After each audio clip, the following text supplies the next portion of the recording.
pelajaran pada pagi hari ini. Kita buka dengan doa dulu ya. Iya. Mari kita buka pelajaran pada pagi hari ini. Semoga kita diberikan kemudahan, kelancaran dalam menerima pelajaran. Amin. Al-Fatihah.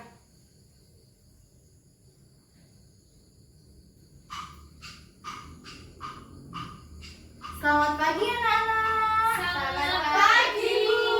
Bagaimana kabar kalian semuanya? Alhamdulillah baik, Bu. Baik semua ya? Iya. Oke, akan guru absen dulu ya. Ya.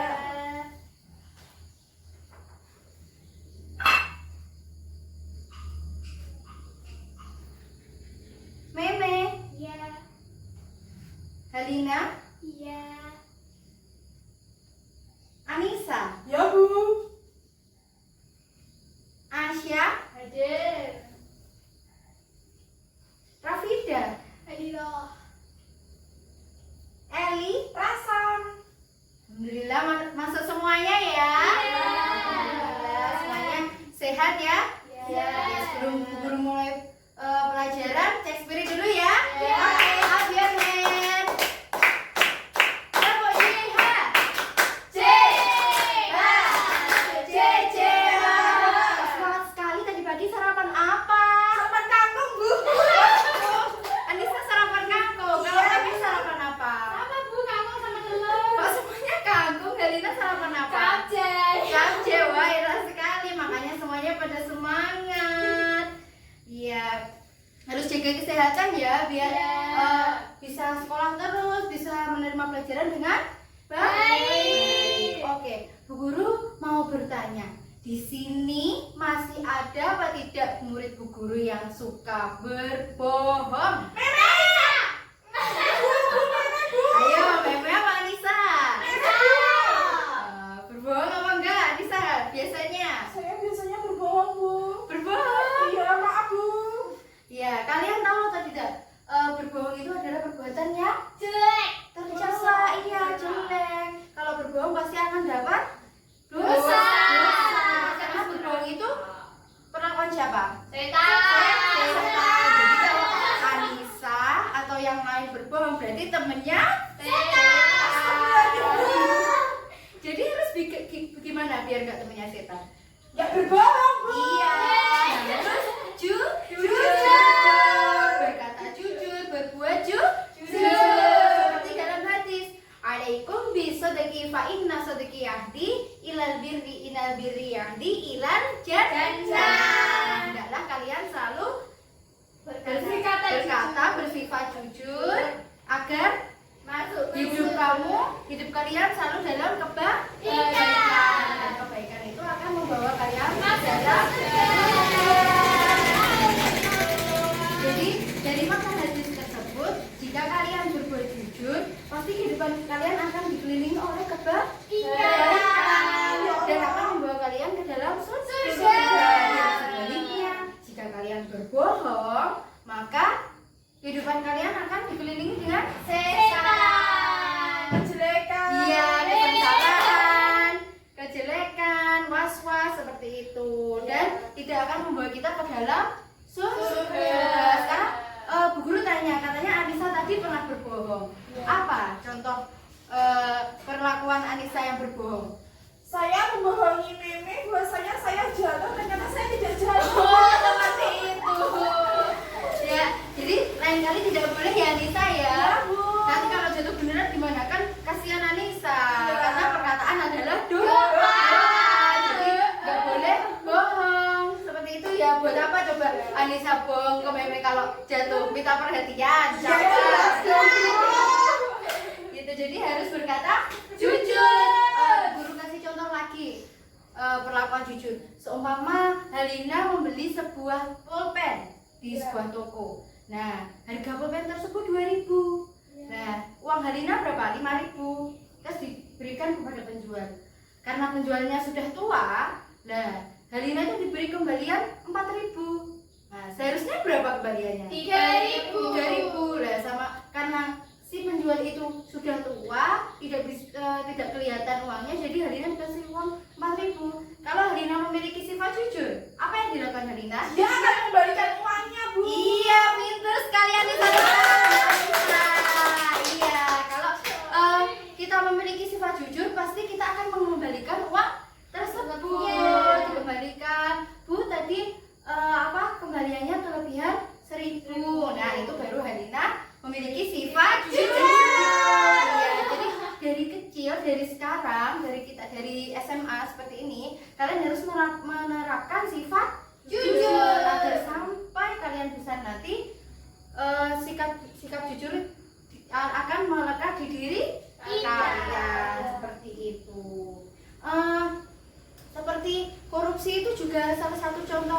yang tidak jujur apa bukan?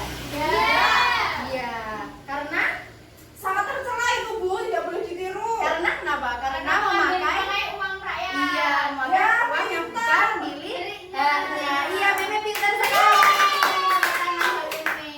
Jadi kalau kita dari kecil, dari sekarang sudah menanamkan jujur, pasti esok kelak akan tidak melakukan korupsi. Jadi kalian itu generasi muda yang baru harus menjadi generasi yang jujur, yang mantap semuanya ya. Biar negara ini maju, tidak ada koruptor lagi. Oke. Bu Guru kali ini akan menjelaskan tentang pengaruh APBN dan APBD terhadap perekonomian. Sebelumnya Bu Guru bertanya, materi yang kemarin apa? Sumber APBN. Coba Bu Guru tes, ada yang ingat apa enggak? Sumber-sumber APBN itu apa saja? Pajak. Iya, Nisa pintar. Lagi? Non pajak. Oh iya, penghasilan non pajak yang terakhir? Hibah. Iya teman-teman. Kalian ternyata masih ingat, pinter-pinter ya. Muridnya Bu Guru. Oke. Bu Guru akan lanjut materi selanjutnya ya. Tadi apa materinya? Pengaruh APBN dan APBD dan APBD terhadap perekonomian. ya terhadap perekonomian. APBN itu apa sih? Anggaran pendapatan bulanan negara, Bu.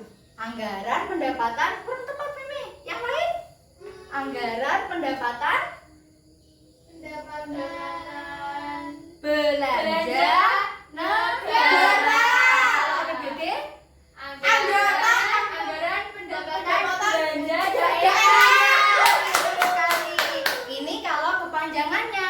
Kalau artinya adalah APBN dan APBD itu rincian yang dibuat secara sistematis yang berisi tentang rincian penerimaan dan pengeluaran dalam satu tahun. Itu APBN dan APBD. Nah, di sini kan Bu Guru akan menjelaskan tentang pengaruh. Sebelumnya Bu Guru akan menjelaskan tentang fungsi. Fungsi APBN dan APBD itu apa sih sebenarnya? Fungsi. Meningkatkan pertumbuhan ekonomi masyarakat. Sebentar. Semangat sekali ya kalian, Bu Guru senang loh. Ya, fungsi APBN dan APBD itu ada 3. Coba, ada yang tahu? Saya tuh tahu. Meningkatkan pertumbuhan ekonomi masyarakat. Fungsi APBN sayang kurang tepat. Yang lain, pintar Harina sudah berani menjawab. Yang lain, coba Harina kurang tepat. Yang lain, bisa ditambahkan? Belum ada yang tahu? belum. Oke, Bu Guru kasih tahu ya. Ya. Fungsi APBN dan APBD yang pertama adalah fungsi alokasi. Ayo dicatat di buku masing-masing. Fungsi alokasi. Ya, dicatat dulu di bukunya masing-masing. Ya. Yang kedua adalah fungsi Fungsi distribusi. Ya, yang ketiga adalah fungsi Stabilisasi. Ya, semuanya dicatat dulu. Sudah? Oke, Bu Guru akan menjelaskan satu persatu dari fungsi alokasi, fungsi distribusi, dan fungsi stabilisasi. Pada fungsi alokasi di sini, fungsi APBN adalah uang dana yang berasal dari dari pajak yang digunakan untuk kepentingan umum. Seperti contoh jalan raya. jalan raya. Iya, Jembatan. pintar sekali ya Lina. Terus apa aja? Jembatan. Apa lagi? Sekolah. Lalu Layanan layanan kesehatan. Itu dalam fungsi alokasi. Selanjutnya fungsi distribusi. Fungsi distribusi di sini adalah dana juga berasal dari pajak, tetapi dana tersebut tidak digunakan untuk hanya kepentingan umum saja. Kalau di distribusi ini untuk Kepentingan umum tetapi tetap memiliki satu tujuan. Ya, ini kalau di distribusi ini kan kalau dialokasi tadi kan untuk kepentingan umum. Ya. Kalau distribusi itu bukan untuk kepentingan umum, tetapi Untuk pribadi. ya, bukan ya tetap untuk Indonesia, tetap untuk negara tersebut, tetapi bukan untuk kepentingan umum. Contohnya seperti subsidi, dana apa? Pensiun. Untuk mensejahterakan masyarakat, tetapi bukan dalam kepentingan umum. Seperti itu. Ya, ya. Itu juga untuk mensejahterakan masyarakat, tetapi dalam distribusi.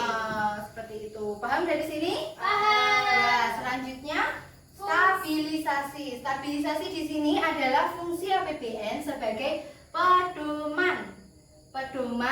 Pengeluaran dan penerimaan keuangan suatu negara agar selalu stabil sesuai dengan peraturan gitu. Jadi ini kan rancangan rincian dari pengeluaran dan penerimaan suatu negara. Nah, itu ada aturan-aturannya.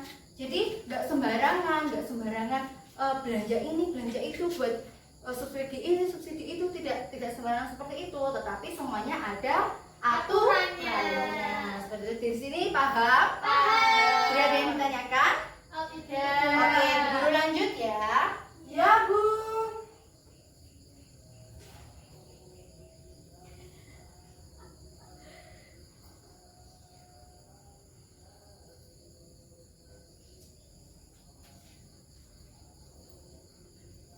Oke, Bu Guru lanjut. Yang selanjutnya langsung masuk ke pengaruh APBN dan APBD terhadap ekonomi. Nah, pengaruhnya apa saja di sini? Coba kita ulas satu persatu ya. Kita ulas satu persatu. Di sini Bu Guru akan menjelaskan ada 5 pengaruh. Ada 5 pengaruh. Coba yang tahu satu orang saja angkat tangan, akan Bu Guru kasih nilai tambahan. Yang berani ayo angkat tangan. Yang berani? Ayo angkat tangan, yang berani. Saya Iya, Halina, silahkan dijawab. meningkatkan pertumbuhan ekonomi masyarakat. Pinter sekali, Halina. Tepuk tangan buat Halina. Apa tadi? Meningkatkan pertumbuhan ekonomi masyarakat. Ya, pertumbuhan ekonomi masyarakat. Oke, sekarang yang kedua ada yang tahu? Loh, jangan menunjuk. Yang tahu langsung angkat tangan, nanti Bu Guru kasih nilai. Iya, oke Anissa. Menciptakan kestabilan ekonomi negara, Bu.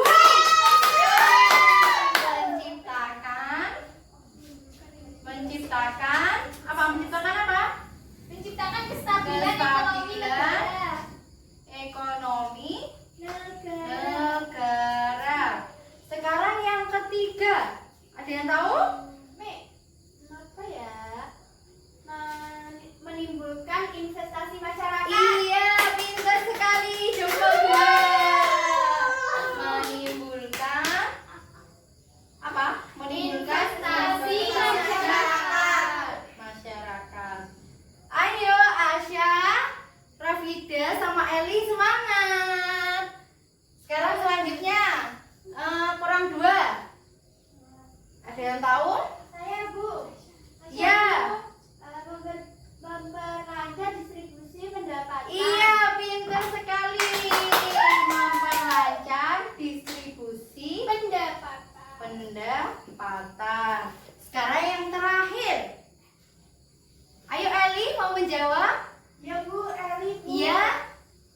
Membuka kesempatan kerja, Bu. Iya, pintar sekali. Membuka kesempatan kerja. Sekarang akan Bu Guru jelaskan satu persatu, semuanya diperhatikan ya. Pengaruh APBN dan APBD terhadap perekonomian. Yang pertama yaitu meningkatkan pertumbuhan ekonomi masyarakat. Nah, di sini maksudnya kita dapat mengetahui besarnya GNP dari tahun ke tahun. GNP itu apa sih? GNP adalah GNP. GNP adalah GNP adalah Ya, pendapatan di suatu negara. Coba ditulis. Ya, GNP pendapatan Ya, suatu pendapatan di negara itu namanya GNP. GNP coba singkatan dari apa? Pendapatan nggak tahu. GNP, gross gross nasional national coba di buku. gross nasional Pendidikan? Anissa, jangan ngawur Anissa. Apa Bu? Ya Allah. Nanti buat PR ya, coba dicari. Masa singkatannya GNP aja nggak tahu, dibuat PR. Besok pas masuk ke kelas Bu Guru, Bu Ya. Kristal harus tahu singkatan dari GNP dan juga apa namanya artinya, pengertiannya itu password masuk kelas ke Bu Kristal, oke? ya Jadi buat PR dicari dulu ya. Ya. Oke, kembali ke sini ya, meningkatkan perekonomian masyarakat. Nah, di sini kita akan mengetahui pendapatan suatu negara dari tahun ke tahun semakin meningkat. Jadi, kalau perekonomian di suatu negara itu bagus, berarti kan GNP pendapatannya kan akan selalu meningkat dengan pengaruh APBN dan APBD terhadap perekonomian. Jadi akan meningkatkan pendapatan negara. karena ekonominya lancar, jadi pendapatannya semakin Meningkat, naik. Nah, sekarang yang kedua. Yang kedua adalah menciptakan kestabilan ekonomi dan negara. Maksud di sini adalah dapat di sini dapat mengatur jumlah uang yang beredar di suatu negara atau pada masyarakat. Kenapa demikian? Karena pemerintah itu bisa memiliki kebijakan politik anggaran. Nah, apabila di saat ekonomi itu lagi rendah, lagi menurun, itu pemerintah akan mengeluarkan kebijakan politik anggaran defisit sehingga akan menyebabkan menariknya permintaan. Dan sebaliknya, apabila ekonomi sudah stabil atau sudah naik, nah itu pemerintah akan mengeluarkan politik anggaran surplus sehingga akan menekan laju inflasi. Selanjutnya adalah menimbulkan investasi masyarakat. Di sini maksudnya adalah akan menumbuhkan industri baru. Maksudnya kenapa? Karena dana dari APBN APBD itu ada yang untuk desa, ada yang untuk daerah. Nah, itu akan masuk kemana? Dapat untuk membantu industri kecil seperti apa? UMKM seperti itu. Dengan adanya UMKM, jadi kan setiap rumah tangga atau setiap di desa itu tersebut ada UMKM, maka akan ada industri baru, maka akan banyak investasi dari masyarakat. Paham dari sini? Oke, selanjutnya memperlancar distribusi pendapatan. Ya, maksud dari memperlancar distribusi pendapatan adalah kita dapat mengetahui sumber pengeluaran dan penerimaan yang digunakan untuk belanja pegawai dan belanja negara. Selanjutnya yang terakhir, membuka kesempatan kerja. iya, membuka kesempatan kerja. Kembali ke yang ketiga tadi. Menimbulkan investasi. Iya, kan karena banyak industri baru, proyek-proyek baru, maka akan dibutuhkan banyak tenaga kerja. Jadi semakin luas kesempatan kerja. Jadi karena ada industri baru, ada proyek baru, yang orang-orang nganggur kan bisa dipekerjakan. Jadi tidak ada orang yang menganggur, maka ekonomi akan semakin meningkat. Oke, tepuk tangan buat semuanya. Alhamdulillah materi sudah selesai. Di sini ada yang bertanya, ada yang belum paham? Insya Allah sudah paham. Paham semua ya? Alhamdulillah, materi Bu Guru di sini tersampaikan dengan baik. Oke, ini sudah deal ya, sudah paham semua ya? Iya. Paham, Bu. Oke, sekarang Bu Guru akan memberi soal. Soalnya itu dikerjakan per kelompok. Jadi Bu Guru akan bagi kelompok menurut absen ya. Coba Bu Guru bagi dulu ya. Jatuh. Akan Bu Guru bagi dulu kelompoknya, lalu Bu Guru kasih soal. Bu Guru bagi 2 kelompok aja ya. Ya. Ini ada 6 berarti Anissa sama Eli sama Halina. Yeay. Itu kelompok pertama. Sama. Lalu yang kelompok kedua Meme, Asya sama Rafida ya. Jadi kelompok 2 kelompok. Nah, sekarang Bu Guru kasih tahu soalnya. Ayo ditulis masing-masing. Tulis ya. Apabila dana APBN dan APBD dikorupsi, apa yang akan terjadi? Apabila dana APBN dan APBD dikorupsi, apa yang terjadi? Oke, seperti itu soalnya. Nah, maka itu soal itu didiskusikan dengan kelompok kalian masing-masing, ya. Harus pendapat dari semua anggota. Jadi nggak boleh seperti Anissa yang menjawab, Halina sama Eli nganggur, gitu. Nggak boleh. Jadi harus kesepakatan antara Halina, Eli dan juga Anissa.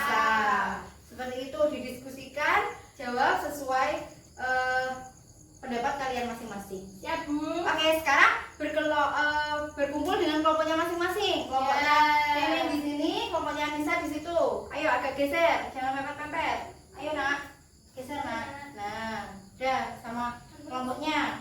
Sekarang sama kelompoknya. Udah dikerjakan. Bu Guru kasih waktu 3 menit. 3 menit harus selesai. Ini kalau ada yang kurang paham, ditanyakan ke guru tidak apa-apa. Yuk. Nanti saya jawab apa, Bu? Ya tadi kan sudah dijelaskan Bu Guru. Kalau apa pengaruh APBN dan APBD terhadap perekonomian itu tadi kan. Nah, kalau dari APBN dan APBD itu di apa namanya dikorupsi, apa yang akan terjadi? Nah, kan sudah Bu Guru jelaskan ya tadi. Ya. Ya. Ayo kelompoknya Meme bisa? Bisa, Bu. Nah, Ya. pinter.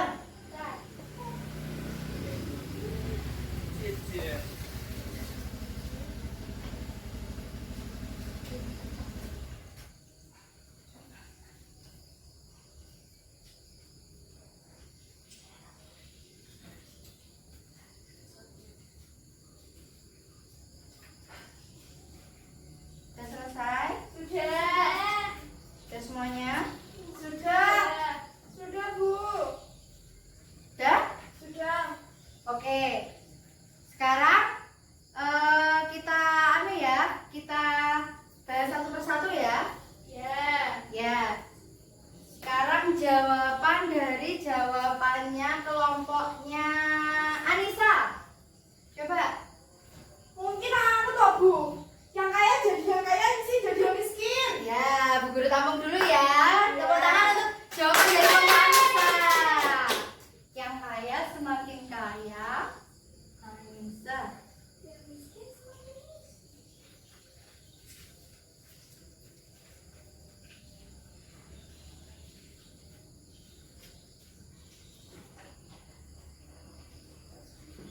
Sekarang kelompoknya Meme. Coba, apa jawabannya? Terjadi inflasi, Bu. Terjadi inflasi. Inflasi. Oke. Tepuk tangan untuk kelompoknya Meme. Oke, karena 2 kelompok ini semuanya sudah menjawab, Ya. akan Bu Guru jelaskan satu persatu ya. Ya. Kita bahas satu persatu ya. Ya. Yang pertama, kelompoknya Anissa. Anissa. Yang kaya semakin kaya, yang miskin semakin miskin. Bisa saja, betul saja.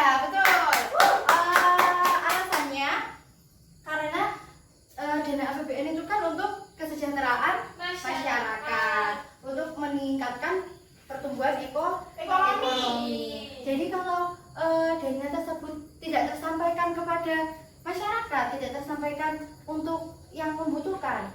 Jadi kan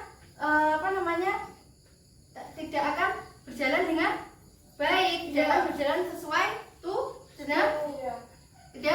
tidak sesuai dengan tujuan. Iya.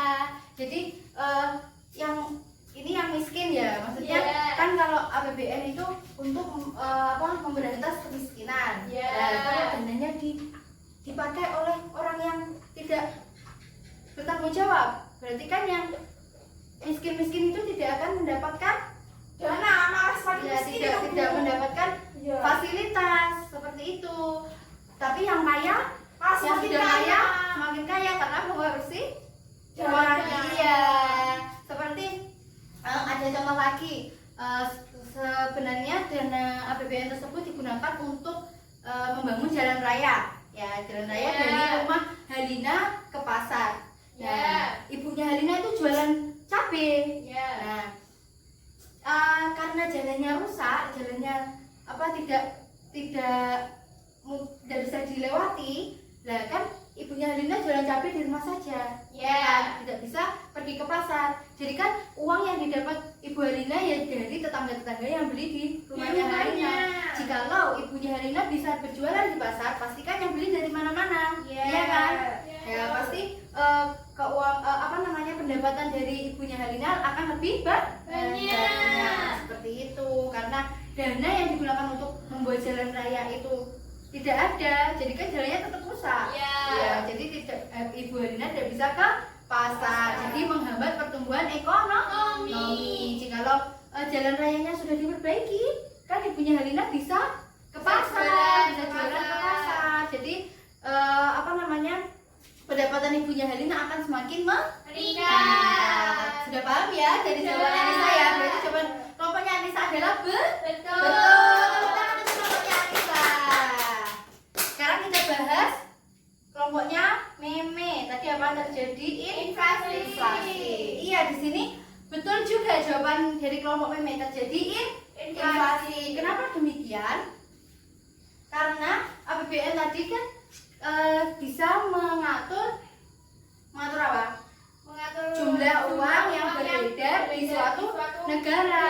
Iya, jadi kalau APBN-nya APBN-nya dikorupsi, jadi kan kita tidak bisa mengetahui jumlah uang yang beredar di suatu negara. Dan apalagi seperti tadi yang Bu Guru jelaskan tadi, apabila ekonomi lagi menurun, nah itu kan pemerintah sebaiknya mengeluarkan anggaran defisit agar menarik permintaan. Dan apabila ekonomi sudah stabil, nah baru pemerintah menggunakan anggaran surplus agar menekan laju inflasi. Nah, berarti jawaban dari kalian semua benar. Tepuk tangan buat kalian semua. Karena sudah selesai, waktu kita sudah habis. Sebelum Bu Guru tutup, Bu Guru review dulu ya, biar kalian tetap ingat sampai minggu depan dan sampai seterusnya. Oke? Bu Guru tanya ada awal tadi, fungsi APBN ada berapa? Ada 5 Fungsi 3 apa saja? Alokasi, fungsi distribusi sama stabilisasi.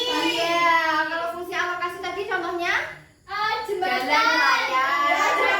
Sekolah sama layanan kesehatan. Oke. Terus yang kedua adalah fungsi distribusi.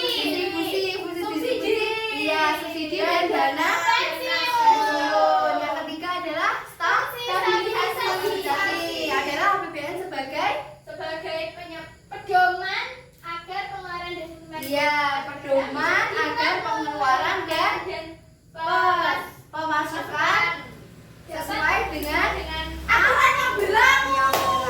Oke, sekarang pengaruh APBN dan APBD terhadap perekonomian ada berapa? 15. Apa saja yang pertama? Meningkatkan pertumbuhan ekonomi masyarakat. Ya, yang kedua? Menciptakan kesadaran ekonomi negara. Oke, yang ketiga? Meningkatkan ekonomi masyarakat. Yang keempat?